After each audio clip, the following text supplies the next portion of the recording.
नमस्कार। आप देख रहे हैं खबर प्याली। मैं हूं श्रुति श्रीवास्तव। आज जिस विषय पर मैं चर्चा करने वाली हूं वो बहुत ही ज्यादा महत्वपूर्ण है, इसलिए आप सबसे निवेदन है कि पूरा वीडियो लास्ट तक देखें। दोस्ती दो तरह की होती है। एक, जिसके लिए कवि ने कहा कि वो दोस्त ही दिखे यूं तो जब सामने रहे, लेकिन वो दिल ही दिल में परस्पर ठने रहे। जब इस जहां को ठीक से देखा तो ये लगा चेहरों की भीड़ का यूं ही हिस्सा बने रहे। और दूसरे वो, जिसके लिए दूसरे कवि ने लिखा कि आफत को जो आसान कर देते हैं, छातों और स्वेटरों की तरह दोस्त बुरे मौसमों में साथ देते हैं। आप सोच रहे होंगे कि क्या आज फ्रेंडशिप डे है जो हम दोस्ती यारी की बात कर रहे हैं, तो ऐसा बिल्कुल भी नहीं है। दरअसल बुरे वक्त में ही कौन सगा कौन ठगा का पता चलता है। और कोरोना की दूसरी लहर, या यूं कहें जब से दुनिया में महामारी ने दस्तक दी है, तब से ये अंतर साफ होने शुरू हो गए हैं। हाल ही के कुछ दिनों की घटनाओं को देखें और समझें तो पता चलता है कि वायरस में कैसे विश्वास के धागे मजबूत हो रहे हैं और कैसे साजिश करने वाले बेनकाब भी। तो आज इसी पर चर्चा। भारत में कोरोना से बुरा हाल है, इससे कोई इनकार नहीं कर रहा है। आंकड़े देखकर, अस्पताल शमशान देखकर, ऑक्सीजन की किल्लत देखकर, लोगों के आंसू देखकर इन हालातों की गंभीरता को समझा जा सकता है। सरकार से चूक हुई, पर चुनौतियों से लड़ने के लिए जब कदम उठाए जा रहे, देरी होने से अब मुश्किलें बड़ी जरूर हैं, पर वैक्सीनेशन, सेना के मैदान में आने और राज्यों के बीच तालमेल कायम होने से स्थिति थोड़ी पटरी पर लौटती नजर आ रही है। भारत ने अपने बुरे वक्त में भी पड़ोसियों से लेकर दुनिया के दूसरे देशों की मदद कोरोना काल में की थी। याद करिए, अमेरिका को हाइड्रोक्लोरोक्विन देने की बात हो या फिर दूसरे देशों को आर्थिक और मेडिकल हेल्प देने की बात, जिसकी पूरी दुनिया में सराहना हुई। पर अब भारत खुद मुश्किल में है, लेकिन हर बुरे वक्त में भी भारत ने अपनी सर्वे भवन्तु सुखिनः सर्वे सन्तु निरामया की सोच को जीवंत रखा, जिसे अब दुनिया समझ रही है। लगातार देश सामने आ रहे, दुनिया की दिग्गज हस्तियां सामने आ रही। ऑस्ट्रेलियाई खिलाड़ी पैट कमिंस से लेकर ब्रेटली ने भी मदद का ऐलान किया। यानी मोदी सरकार की सोच का नतीजा है कि आज दुनिया हमारे साथ खड़ी है। थोड़ा कम शब्दों में समझते हैं और आपको बताते हैं कि कौन हमें क्या दे रहा है। चीन ने कहा कि वो भारत के साथ है। दूतावास ने जानकारी दी कि दिल्ली के लिए हांगकांग से 800 ऑक्सीजन कॉन्सेंट्रेटर भेजे जा रहे हैं और आने वाले 7 दिनों में और 10,000 ऑक्सीजन कॉन्सेंट्रेटर भारत भेजने की तैयारी है। फ्रांसीसी राष्ट्रपति इमैनुअल मैक्रों ने रविवार को कहा कि महामारी से लड़ रहे भारत के लिए वो आने वाले दिनों में ऑक्सीजन वेंटिलेटर भेजेगा।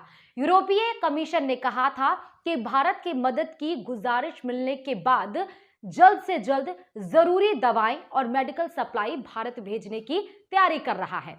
ब्रिटेन के प्रधानमंत्री बोरिस जॉनसन ने कहा कि वो 300 से अधिक ऑक्सीजन कॉन्सेंट्रेटर समेत 600 मेडिकल डिवाइस भारत भेज रहे हैं।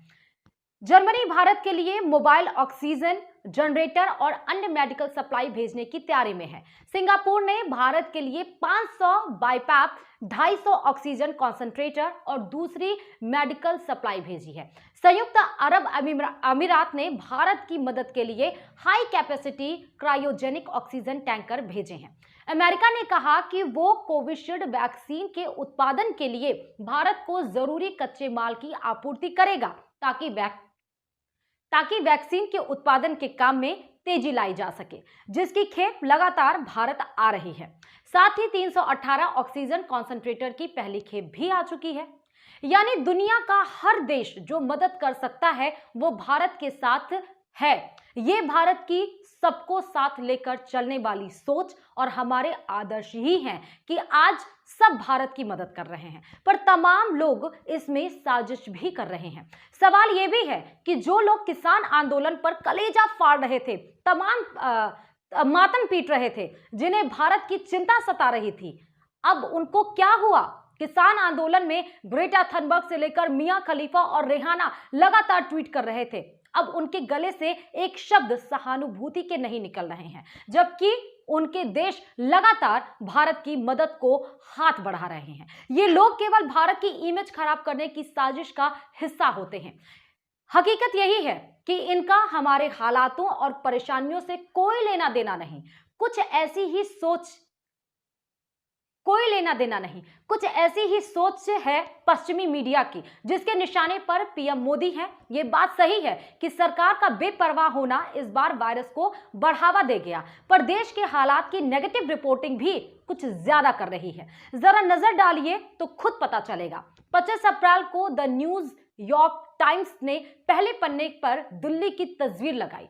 तस्वीर में क्या था? शमशान में जलती चिताएं, ईंट जोड़कर बनाए गए कच्चे प्लेटफॉर्म, उनके ऊपर ठंडी पड़ी राख और लाशों को जलाने की जगह ढूंढते लोग। खबर का टाइटल दिया गया, भारत में कोविड-19 के बढ़ते खतरे के बीच मौतों की गिनती में बेईमानी। खबर के भीतर क्या था? कुछ खास बातें आपको बता देते हैं। शमशान में काम कर रहे लोगों के इंटरव्यू से यह पता चला कि मौतों की असली संख्या सरकारी आंकड़े से कहीं ज्यादा है। कई मामलों में परिवार वाले शर्म की वजह से कोरोना का नाम नहीं ले रहे हैं। मौतों की वजह कमजोरी लिखकर बताई जा रही है। ऐसा देश के अधिकतर शहरों में हो रहा है। भारत पर नजर रख रहे एक महामारी विशेषज्ञ ने यहां तक कह दिया कि ये आंकड़ों का कत्लेआम है। ब्रिटिश अखबार ने अपने संपादकीय में सीधे सीधे प्रधानमंत्री नरेंद्र मोदी को जिम्मेदार बताया है। अखबार ने लिखा कि कोरोना से निपटने में भारत की विफलता का कारण मोदी का अति आत्मविश्वास है। डोनाल्ड ट्रंप की तरह नरेंद्र मोदी ने भी महामारी बढ़ने के बावजूद चुनावी रैलियों में हिस्सा लेना नहीं छोड़ा। भारत में 5 राज्यों में चुनाव हुए और मोदी बिना मास्क के रैलियां करते रहे। ऑस्ट्रेलिया का एक अखबार है द ऑस्ट्रेलियन, भारत के हालात पर उसने लिखा कि मोदी की वजह से भारत कयामत की स्थिति में पहुंच गया है। अखबार ने प्रधानमंत्री मोदी को भीड़ से प्यार करने वाला बताया। यह भी लिखा कि घमंड, उग्र राष्ट्रवाद और अफसरों की अक्षमता ने मिलकर भारत में असाधारण स्तर का संकट खड़ा कर दिया है। भारत की बुराई करने में टाइम मैगजीन ने तो हद पार कर दी। लिखा कि यह नरक है। प्रधानमंत्री मोदी के नेतृत्व की विफलता ने भारत का कोरोना संकट और गहरा कर दिया। 22 अप्रैल को गल्फ न्यूज ने अपने पहले पन्ने पर भारत की खबर छापी। अखबार ने टाइटल दिया कि सांसों के लिए संघर्ष करता भारत। वॉशिंगटन पोस्ट ने लिखा कि इस तबाही से बचा जा सकता था। संक्रमण के खतरे के बीच स्टेडियम, कुंभ और चुनावी रैलियों की भीड़ ने सब बर्बाद कर दिया। इसके अलावा बीबीसी और अल जजीरा लगातार ग्राउंड जीरो से लगातार रिपोर्ट कर रहे हैं। विदेशी मीडिया में सरकार द्वारा 50 से अधिक ट्वीट्स हटवाने का मुद्दा भी छाया हुआ है। सरकार पर आरोप भी लगे कि जिस वक्त में उनका ध्यान लोगों को बचाने पर होना चाहिए, उस वक्त में वो ट्वीट हटाने पर जोर लगा रही है। कई देशों के पेपर कार्टून छप रहे हैं, सवाल उठ रहे हैं, पर सवाल ये है कि हमारे हालात दिखाने में अतिरिक्त दिलचस्पी क्यों दिखाई जा रही है। जिन देशों के ये अखबार या मीडिया घराने हैं, वही देश भारत के लिए मदद का हाथ बढ़ा रहे हैं, हमारी सोच और मदद का सम्मान करते हैं। ये सच दिखाने से ज्यादा किसी सोच को थोपने जैसे ही है। लेकिन यह भी ठीक है कि हालात कठिन है, सरकार से चूक हुई है, पर अब साथ खड़े होने का समय है। दुनिया को एकजुट होना होगा, एक दूसरे की मदद होगी, तभी मानवता बचेगी और महामारी का मुकाबला हो सकेगा। किसी और खबर के साथ, किसी और मुद्दे पर हम आपसे चर्चा करेंगे। तब तक के लिए नमस्कार।